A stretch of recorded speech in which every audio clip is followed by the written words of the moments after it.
Hey, how's it going? I'm so glad that you joined me. I was thinking about what are the three key things that I learned during my time of caregiving for both my parents and what made it easier. The journey was not easy. I'll tell you that first, because I had to learn on the fly.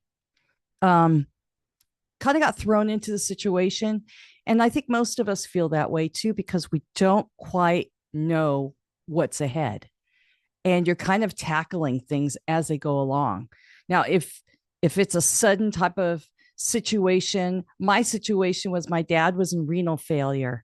Um, he was in kidney failure, not to mention he was a diabetic and all these other things pile up on top of it. And you start to learn how the body breaks down and what you need to do. But my mom was a separate situation where she was a dementia patient. And because of a fall and because of trauma, was more reactive. And this happened 2 months after my dad passed away. So we got a phrase in grief group of mush brain. I know it sounds terrible, but it's true. Your body goes through something when you go through such trauma, but your brain is going through a whole different thing. And you have to learn how to give yourself a little bit of grace and be a little bit empathetic with yourself over what you're going through. Grace goes a long way. You have to think about those things too. But what I learned in caregiving to make my life a little bit easier, because hindsight is 2020, right? Man, if we only had that before, but then it wouldn't be hindsight, it'd be foresight. And then well, you'd be one of these psychic people or a prophet, or in my case, a prophetess. Anyway, I digress. I'm so sorry. Sometimes I'm gonna feel a little bit silly. But look, the big thing is plan ahead. If you're a list maker, if you're a planner, I was a planner. I was a planner for a lot of things. I loved planning. But the whole point is to be proactive. It's easier said than done. But I will tell you, if you're proactive rather than reactive, all that does is cause you stress. And I know that part of the problem for myself was I didn't know what I was dealing with.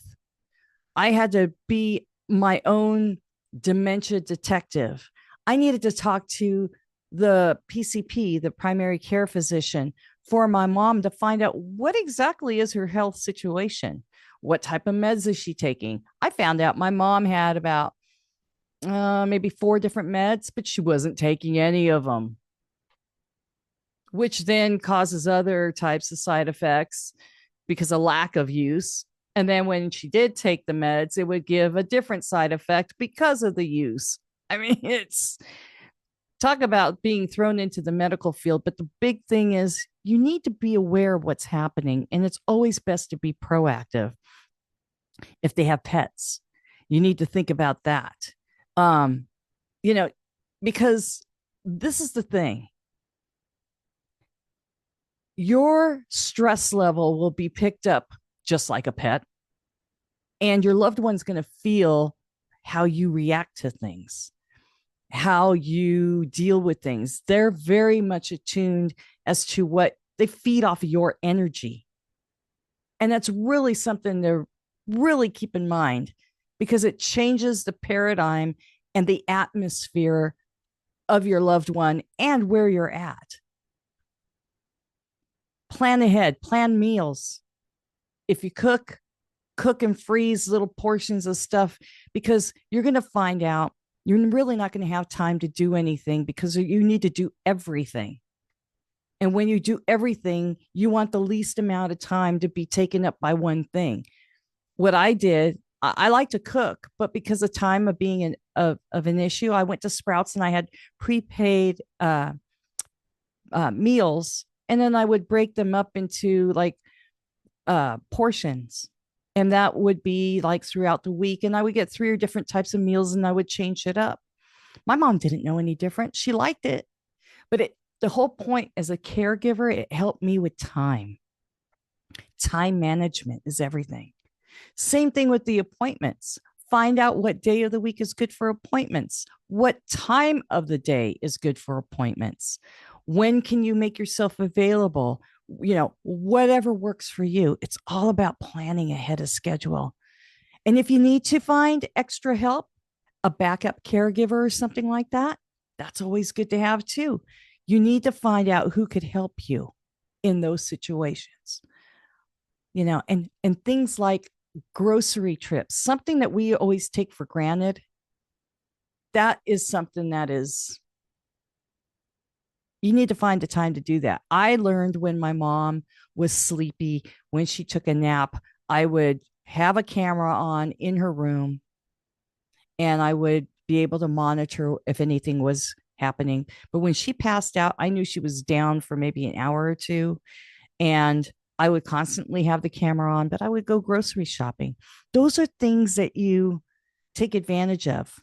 You find out when their nap time is. You start to see routine. Number two, be aware. Be aware of things. Be a dementia detective.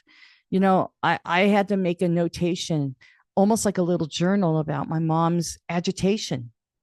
Usually, if she was agitated or something was irritating her, it's probably because something physical was happening. A lot of times it was because she had a UTI. Notice habits that might be reoccurring or why she might have this habit. Notate the time of day that this happens. It might be sundowning. There's a lot of things. Find out about cravings. Somehow, some way, there's a craving and sugar is attached to it.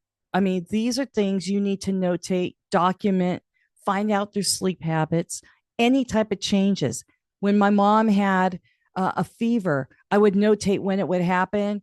It was weird. It would only happen like overnight, or it would happen in the evening time, and by the morning it would be gone. Not that I gave her anything to get rid of the fever, but well, I did. But I'm just saying that it helps you determine if she's fighting something. You can look back and say, okay, she's had this symptom for how many days. At least it gives you enough information that you could take it back to your doctor's office and find out things like that. That's where you need to be the detective and get your notepad out and start writing things down, because it does make a big, big difference when you have that information. Sometimes your loved one's not going to be able to tell you everything, but you can observe everything too. And the last thing was really key. It was really key for myself, but I'm going to say that it's very key for you as a caregiver, is your attitude. I mentioned earlier about energy. The energy you bring to a situation, the energy you bring into a room, the energy that you put out there towards your loved one that you're caring for makes all the difference in the world. Because you got to remember something. 9 times out of 10, they can't express anything but how they feel. But that's what they're left with too. It's not the words that you say. Well, it is the words that you say, but it's the attitude that accompanies your words. And they're going to remember how they felt. Same thing when you pick up a help from a caregiver, they're going to remember how they felt and how that caregiver that you select, that's there to help them when you're on a respite, if you're taking some time, maybe a couple hours here and there, your loved one's only going to know how they feel and how that person made you feel. And the same thing goes for you. As you're caregiving, it's your attitude. It's the way that you treat your loved one. It's going to determine everything. I had to learn that. I was refusing to be a caregiver for a good chunk of time because I was like, this cannot be the rest of my days. But the moment I accepted it, the moment that I just stopped fighting it, the moment that I started looking at my mom like she needs me, and I got out of myself, were the days that were pleasant. It's not like she could control it. I had to remember this illness, this disease is something that she can't control. And I was trying to relate to her as if she was entering into my world. But the truth of the matter is, I was entering her world, her reality. I made it harder for me.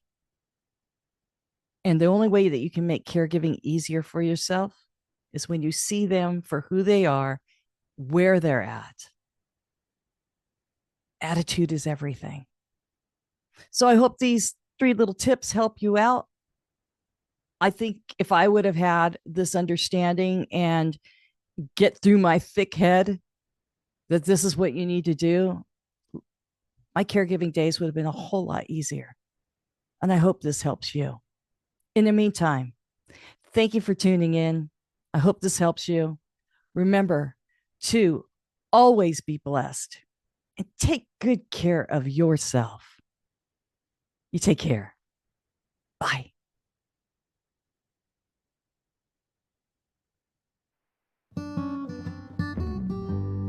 Hey, thanks for watching.